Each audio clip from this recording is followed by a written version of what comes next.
वैज्ञानिकों ने हमारी पृथ्वी से कई प्रकाश वर्ष दूर अंतरिक्ष में मौजूद ग्रहों पर न जाने कितनी बड़ी बड़ी चीजों को खोज कर निकाला है, लेकिन धरती पर ही मौजूद समुद्र के बारे में आज तक पूरी तरीके से हम लोग जान ही नहीं पाए हैं। आखिर ऐसा क्यों कि अभी तक वैज्ञानिक समुद्र के सिर्फ 20% हिस्से को ही जान पाए हैं। आखिर उस 80% में कौन सा रहस्य छुपा है, कौन सा वो डर है जिसका सामना वैज्ञानिक नहीं कर पा रहे हैं। तो अगर आप भी धरती की सतह पर मौजूद समुद्र के 80% के अंदर छुपे हुए उन रहस्यों के बारे में अगर जानना चाहते हैं कि आखिर क्यों नासा के वैज्ञानिक भी इस चीज के बारे में रिसर्च नहीं कर रहे हैं, तो वीडियो के अंत तक बने रहिएगा। चलिए हम शुरू करते हैं।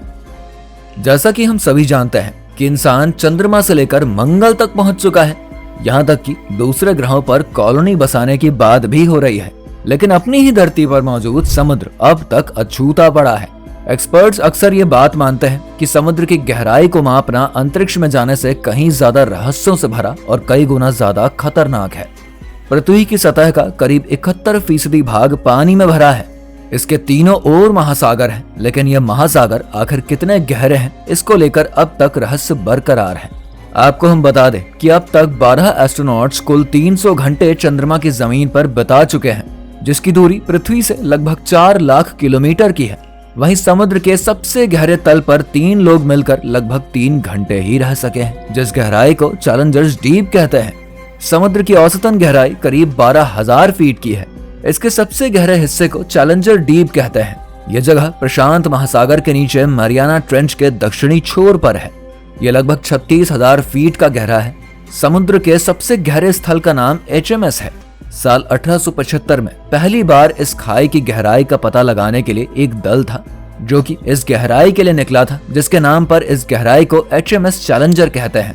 तब से ना जाने कितनी कोशिशें हुई हैं, लेकिन हर बार नाकामयाबी ही हाथ लगी है। चैलेंजर डीप की गहराई की सटीक खोज 2021 में रिमोट से संचालित सबमर्सिबल वाहनों की मदद से करी गई थी। इसके साथ ही हम आपको बता दें कि समुद्र के भीतर तरह तरह के जानवर भी हैं। हालांकि इन जानवरों का डर स्पेस में नहीं है। समुद्र के भीतर जाते ही प्रेशर का सामना करना पड़ता है, जबकि स्पेस में प्रेशर 0 होता है। इससे जुड़ा एक उदाहरण भी है। आपको बता दें कि टाइटन पनडुब्बी में सवार सभी 5 लोगों की दुखद मौत हो गई थी।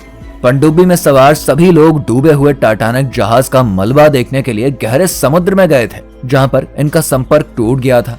18 जून को ओशियन गेट कंपनी की यह पनडुब्बी सफर पर निकली थी, लेकिन शुरुआती 2 घंटों में ही इससे संपर्क टूट गया था। समुद्र की 12,500 फीट गहराई में टाइटैनिक का मलबा देखने जाने, वहां पर घूमने और वापस आने तक में 8 घंटे का सफर लगता है। इसमें 2 घंटे जाने में चले जाते हैं। 4 घंटे पनडुब्बी टाइटन मलबे के आसपास घूमती रहती है, जिसके बाद आने में करीब 2 घंटे लग जाते हैं। ऐसे में जब 18 जून को टाइटन सफर पर निकली तो करीब 1.5-2 घंटे के बाद उसका संपर्क कंट्रोल सिस्टम से टूट गया था। यानी कि जिस समय पनडुब्बी का संपर्क टूटा, उस समय पर वो मलबे के पास तक पहुंचने ही वाली होगी, लेकिन उससे ठीक पहले बीच रास्ते में ही वो अचानक से लापता हो गई और आज तक इसका पता ही नहीं चला।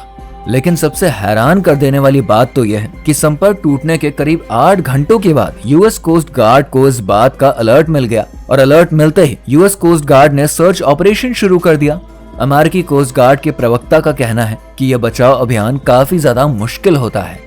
ऐसा इसलिए हुआ क्योंकि सिर्फ समुद्र के पास जाने भर से हम पर 15 पाउंड प्रति वर्ग इंच का दबाव पड़ने लगता है। यह गहराई के साथ बढ़ता ही चला जाता है।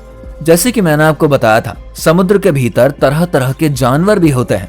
नेशनल ओशन सर्विस के अनुसार ऑस्ट्रेलियन बॉक्स जेलीफिश समुद्र में अब तक खोजा गया सबसे खतरनाक सी एनिमल है। इसके अलावा पर्फर फिश भी है, जो कि 30 इंसानों को मिनटों में मार सकती है।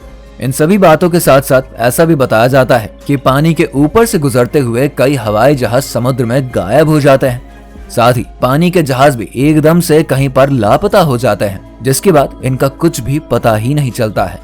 और जिस समुद्र में ये जहाज लापता होते हैं उसका नाम है बर्मुडा ट्रायंगल, जिसका रहस्य आज तक सुलझ ही नहीं पाया है। ये अपने दायरे में आई हर चीज को निगल जाता है। इसे धरती का ब्लैक होल भी मानते हैं। नॉर्थ अटलांटिक महासागर का ये त्रिभुजाकार हिस्सा अब तक पूरी तरीके से समझा ही नहीं जा सका है। वैसे दोस्तों, इस जानकारी के बारे में आप क्या कहना चाहते हैं? क्या वैज्ञानिकों को समुद्र की गहराई में जाकर रिसर्च करना चाहिए या फिर नहीं? हमें कमेंट सेक्शन में जरूर बताइएगा। वीडियो में दी गई जानकारी अगर आपको पसंद आई हो तो इसे लाइक और शेयर करके हमारे चैनल को सब्सक्राइब कर दीजिए ताकि आने वाली हर एक वीडियो का नोटिफिकेशन सबसे पहले आपको मिल सके। मिलते हैं ऐसी एक और इंटरेस्टिंग वीडियो के साथ, तब तक के लिए दीजिए हमें इजाजत और नमस्कार।